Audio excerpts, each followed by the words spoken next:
상상할 수 없는 일이 벌어졌습니다. 전설로 불리던 슈퍼카들이 지금 한국차를 분석하고 있습니다. 포르쉐, 람보르기니 등 세계 정상들이 대한민국의 기술 앞에서 충격을 받았습니다. 불과 몇 년 전까지만 해도 한국은 조롱과 의심 속에 있었습니다. 자동차 하나 제대로 만들지 못하던 나라였습니다. 그런데 이제 세계 최고의 기술자들이 인정할 수밖에 없는 순간이 찾아왔습니다. 믿을 수 없는 반전, 그리고 다시 시작된 대한민국의 꿈이 시작됩니다. 시청자분들의 구독과 좋아요, 알림 설정이 영상 제작과 한국의 열정을 널리 알리는데 큰 힘이 됩니다. 지금 그 뜨거운 여정을 전해드립니다. 저는 마르코 벤티니, 이탈리아 슈퍼카 기술자로 15년 넘게 자리하고 있습니다. 저는 처음 현대차를 봤을 때 솔직히 비웃었습니다. 유럽에서 자라며 페라리, 람보르기니, 포르쉐 같은 명차들을 접했던 제게 한국차는 그저 값싼 대체제 정도였으니까요. 자동차 엔지니어로서 저의 첫 직장은 이탈리아의 한 슈퍼카 제조사였습니다. 그곳에선 한국차를 이야기할 때마다 싸구려 플라스틱 장난감이라는 표현이 자연스럽게 나왔죠. 뭐? 한국차. 엔진 소리도 제대로 내지 못하는 통조림 캔이지. 동료들은 그렇게 말하곤 했어요. 저도 그 생각에 동의했고요. 유럽 자동차의 역사와 장인 정신을 배우며 자란 제게 한국차는 단지 가격만 쌀 뿐 진정한 자동차 문화와는 거리가 멀어 보였습니다. 그런데 시간이 흐르면서 조금씩 변화가 감지되기 시작했어요. 처음엔 미세한 변화였습니다. 디자인이 세련되어졌고 품질에 대한 평가도 나아졌죠. 그래도 저희 업계에선 여전히 어차피 배울 건 다 배워서 흉내내는 것뿐이라고 생각했습니다.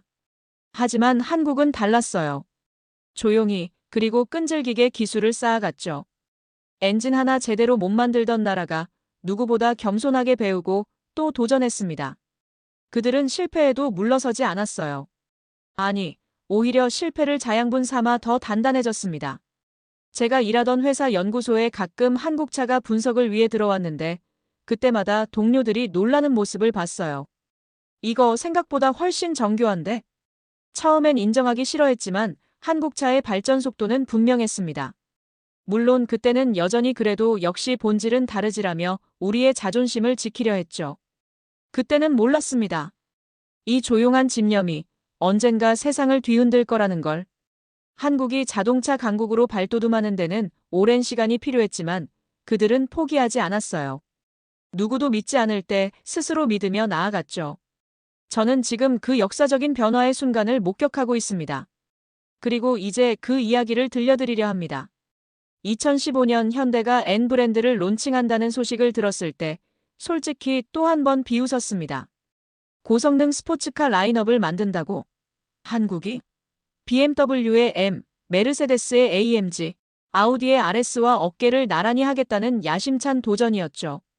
당시 저는 그들이 무슨 수로 수십 년의 모터스포츠 DNA를 따라잡겠어? 라고 생각했어요. 슈퍼카의 세계는 그렇게 만만한 곳이 아니었으니까요. 엔진 하나, 서스펜션 하나에도 수십 년의 노하우가, 장인들의 혼이 담겨 있는 곳이었습니다. 한국이 운전의 재미를 논한다고? 웃기는 소리.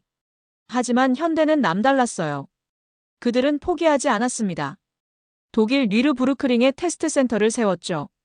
뉘르부르크링, 그곳은 그린 헬록색 지옥이라 불리는 세계에서 가장 가혹한 서킷입니다.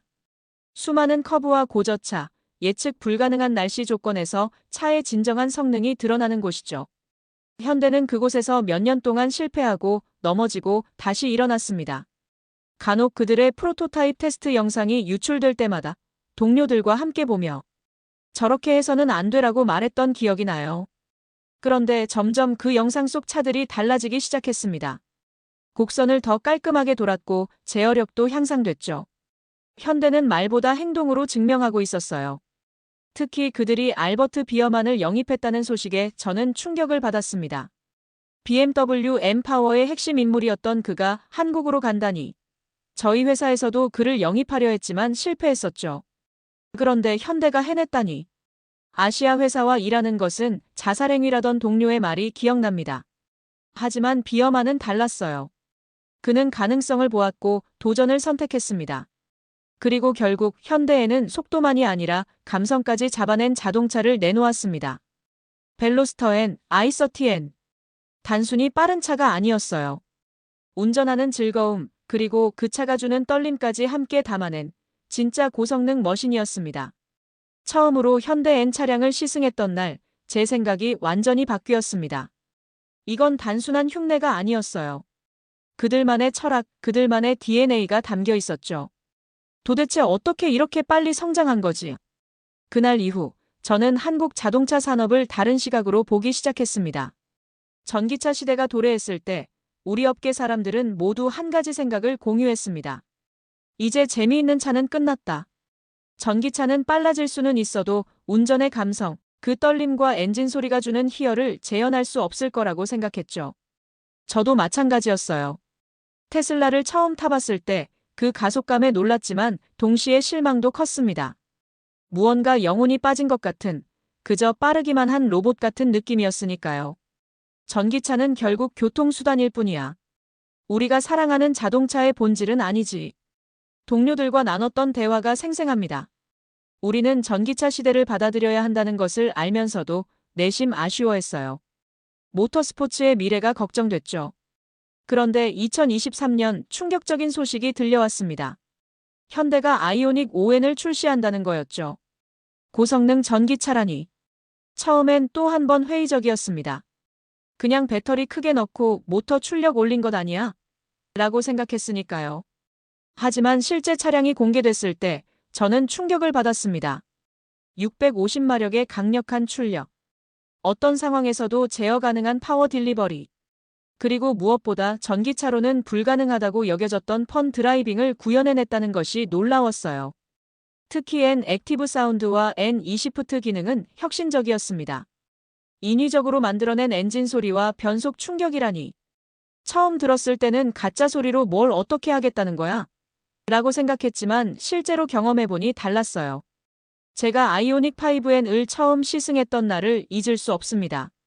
트랙에서 코너를 돌 때마다 그 차는 제게 말을 걸어왔어요. 전기차인데도 불구하고 마치 내연기관 스포츠카처럼 몸을 움직이고 소리를 내고 감정을 전달했습니다. 특히 N 드리프트 옵티마이저는 경이로웠죠. 전기차의 정밀한 토크 제어 능력을 활용해 드리프트를 자연스럽게 구현해낸 것은 기술적 경이로움 그 자체였습니다. 이건 단순한 전기차가 아니야. 트랙에서 내려와 헬멧을 벗으며 중얼거렸던 말입니다. 아이오닉 5N은 운전자의 영혼까지 건드리는 기계였어요. 그것은 전기차 시대에도 우리가 사랑하는 자동차의 본질, 그 감성을 지켜낼 수 있다는 희망을 보여주었습니다. 물론 완벽하진 않았어요. 배터리 무게 문제, 열 관리 이슈 등 해결해야 할 과제도 있었죠. 하지만 그들은 불가능해 보이는 일을 해냈습니다. 전기차의 영혼을 불어넣은 것이죠. 그날 이후 저는 전기차의 미래를 다시 생각하게 됐습니다. 아니, 한국 자동차 산업의 미래를 다시 생각하게 됐죠. 이탈리아 자동차 제조사에서 근무하던 어느 날 사내 메일함에 특별한 보고서가 올라왔습니다. 람보르기니 연구소에서 작성한 비밀 분석 보고서였죠. 그 제목이 지금도 생생합니다. 아이오닉 5N 기술적 분석 및 함의. 처음엔 그저 경쟁사 분석 보고서 중 하나라고 생각했어요. 그런데 내용을 읽어내려가며 깜짝 놀랐습니다. 람보르기니가 직접 아이오닉 5N을 구매해 완전히 분해하고 각 부품과 시스템을 철저히 분석한 기록이었으니까요. 이건 뭔가 다르다. 모든 기술자들이 그렇게 말했습니다. 보고서의 결론 부분에는 이런 문장이 있었어요. 현대의 전기 고성능 기술은 단순한 모방이 아닌 독자적 발전 경로를 보여주며 특히 N 드리프트 옵티마이저는 우리가 수년간 시도했던 접근법보다 더 효율적이고 직관적이다. 이 문장을 읽었을 때 등골이 오싹해졌습니다. 람보르기니가 한국차를 이렇게 진지하게 연구하고 있다니. 우리가 수년 동안 시도만 하고 포기했던 기능을 한국이 먼저, 그것도 완성도 높게 구현해냈다는 사실이 충격적이었어요. 보고서에는 아이오닉 5N의 열관리 시스템, 배터리 구조, 모터 제어 알고리즘에 대한 상세한 분석이 포함되어 있었습니다. 특히 눈에 띄었던 것은 통합 파워트레인 제어 시스템에 대한 평가였죠. 그들은 이 시스템이 현재 시장에 존재하는 어떤 전기 스포츠카보다 뛰어난 응답성과 정밀도를 제공한다고 평가했어요.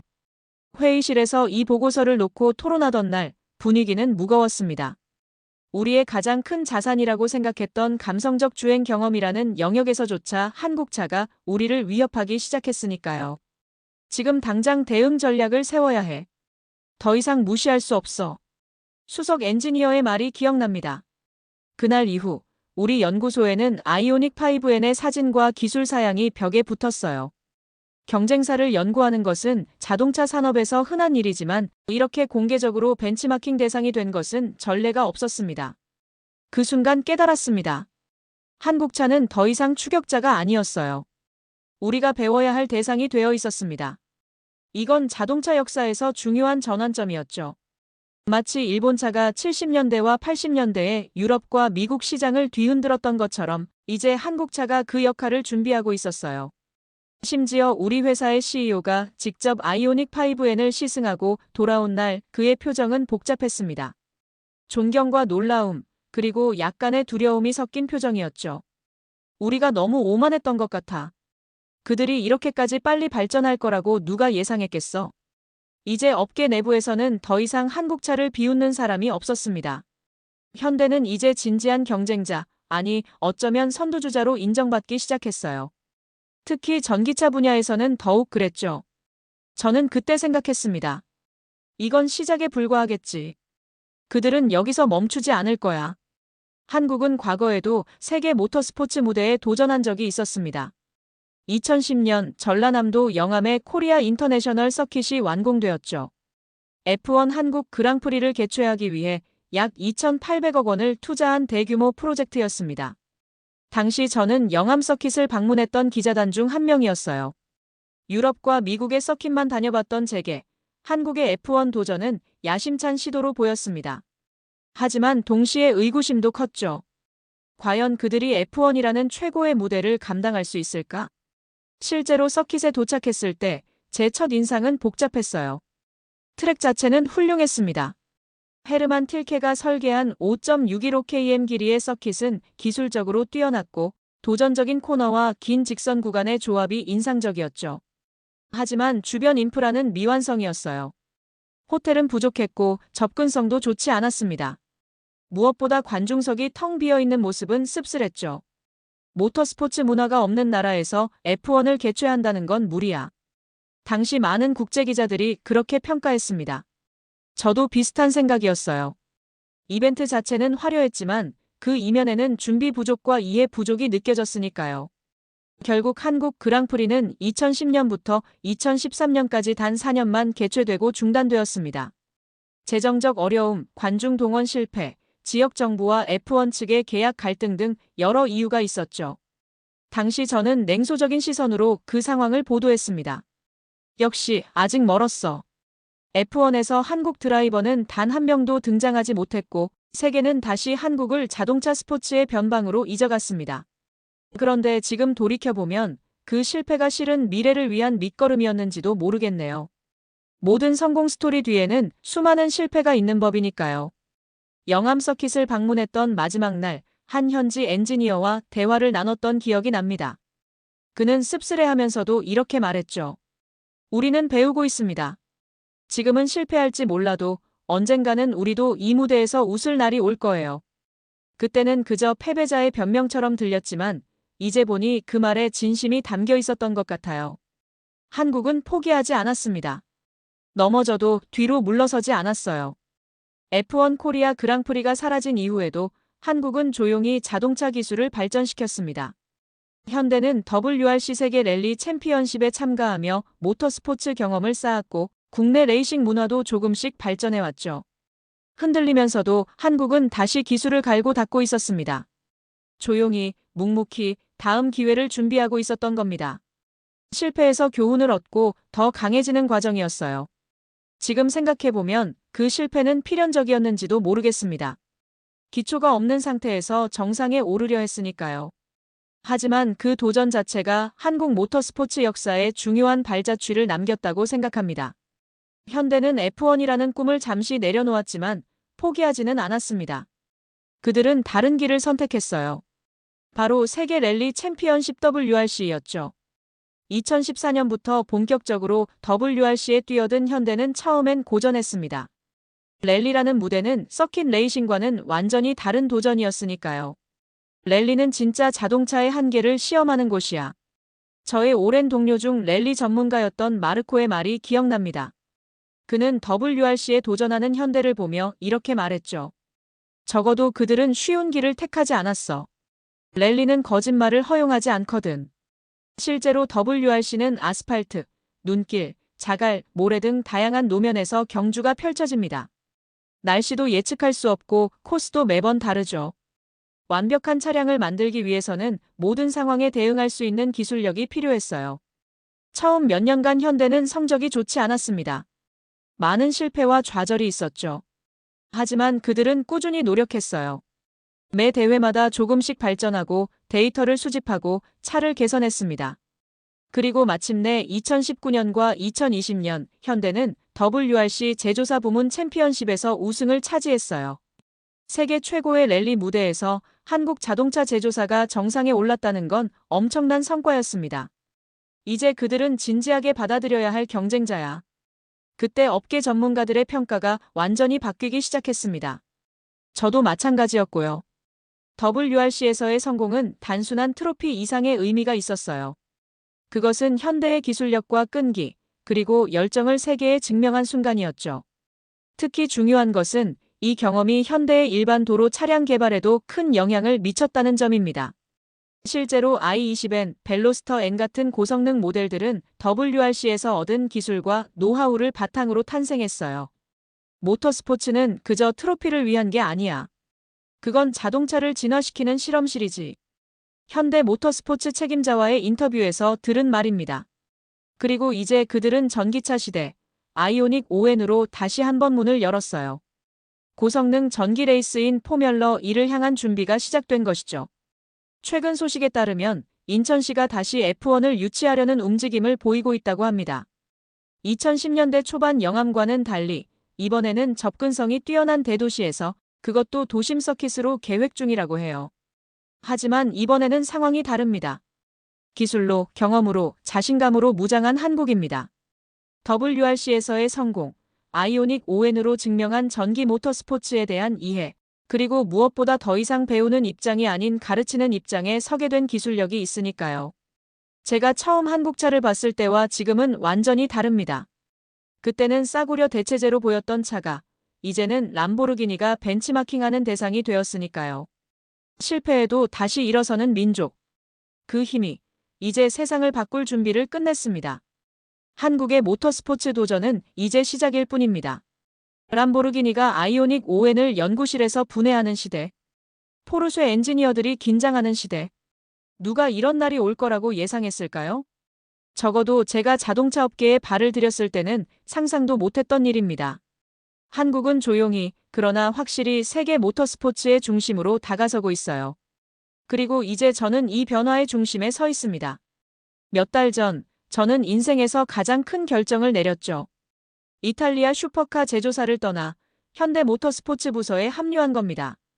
동료들은 제가 미쳤다고 생각했어요. 대체 왜? 당신은 슈퍼카의 심장부에 있잖아. 왜 그걸 버리고 한국으로 가는 거야? 그들의 의문은 이해할 만했습니다. 하지만 저는 알고 있었어요. 진정한 혁신, 진정한 도전이 어디서 일어나고 있는지를요. 현대는 이제 단순히 따라가는 회사가 아니었습니다. 그들은 새로운 길을 개척하고 있었죠. 현대 모터스포츠 기술센터에 첫 출근했던 날, 저는 깜짝 놀랐습니다. 최첨단 시설과 열정적인 엔지니어들, 그리고 무엇보다 도전을 두려워하지 않는 문화. 이곳에서는 불가능하다라는 말이 금지어였어요. 우리는 항상 왜 안 되지? 가 아니라 어떻게 하면 될까? 라고 물어요. 팀장이 첫날 저에게 했던 말입니다. 그리고 실제로 그들은 그렇게 일했습니다. 전통과 관행에 얽매이지 않고 항상 새로운 방법을 찾아 나섰죠. 특히 인상 깊었던 것은 비전 FK 프로젝트였습니다. 수소 연료전지 기술을 활용한 고성능 스포츠카 개발 프로젝트였죠. 수소차가 단순히 친환경 교통수단이 아니라 고성능 스포츠카의 미래가 될 수 있다는 대담한 비전이었어요. 전기차는 시작에 불과해요. 우리는 이미 그 너머를 바라보고 있죠. 연구소 책임자의 말이 아직도 귀에 맴돕니다. 그들은 미래를 단순히 예측하는 것이 아니라 적극적으로 만들어가고 있었어요. 처음엔 그저 도전이었습니다. 자동차 강국들의 그늘에서 조용히 시작된 작은 불꽃이었죠. 하지만 이제는 세상을 뒤흔들 준비를 끝냈습니다. 현대의 모터스포츠 프로그램은 이제 단순한 마케팅 도구가 아니라 기술 개발의 최전선이자 미래 모빌리티의 실험실이 되었어요. 최근 들은 소식에 따르면 현대는 2026년 포뮬러 2 참가를 심각하게 검토 중이라고 합니다. 전기 레이싱의 최고 무대에서 한국 기술력의 진가를 보여줄 계획이라고 하죠. 또한 더 놀라운 것은 한국의 자동차 부품 기업들이 이제 F1 팀들에게 핵심 기술을 공급하기 시작했다는 사실입니다. 배터리 관리 시스템, 경량 소재, 공기역학 부품 등 첨단 영역에서 한국 기업들이 존재감을 드러내고 있어요. 그 길 끝에 대한민국이라는 이름이 언젠가 트랙 위를 울릴 것을 누구보다 저는 믿게 됐습니다. 이제 그 여정의 일부가 되어 저는 매일 새로운 도전의 설렘을 느낍니다. 불가능을 가능으로 만드는 것, 그것이 우리가 하는 일입니다. 현대 모터스포츠 구호가 이제는 제 가슴에도 깊이 새겨져 있습니다. 아이오닉 N은 단순한 전기차가 아닙니다. 그건 하나의 선언이에요. 우리는 달리기 위해 세상과 싸우겠다는 도전장이죠. 이 차가 가진 의미는 단순한 마력 수치나 가속 성능을 넘어섭니다. 그것은 한국 자동차 산업의 과거와 현재, 그리고 미래를 상징하는 존재입니다. 제가 현대 모터스포츠 팀에 합류한 지 6개월이 지났습니다. 이 기간 동안 저는 그들의 열정과 집념을 가까이서 지켜봤어요. 매일 아침 연구소에 출근할 때마다 느끼는 것은 이 팀의 에너지와 결의입니다. 여기 엔지니어들은 단순히 일을 하는 것이 아니라 역사를 만들고 있다는 사명감으로 가득 차 있습니다. 오늘 우리가 하는 작업이 10년 후 자동차의 표준이 될 거예요. 수석 엔지니어가 자주 하는 말입니다. 그리고 저는 그 말이 과장이 아니라고 생각해요. 현대가 개발 중인 전기 레이싱 기술들은 실제로 미래 자동차 산업의 방향을 바꿀 잠재력을 가지고 있으니까요.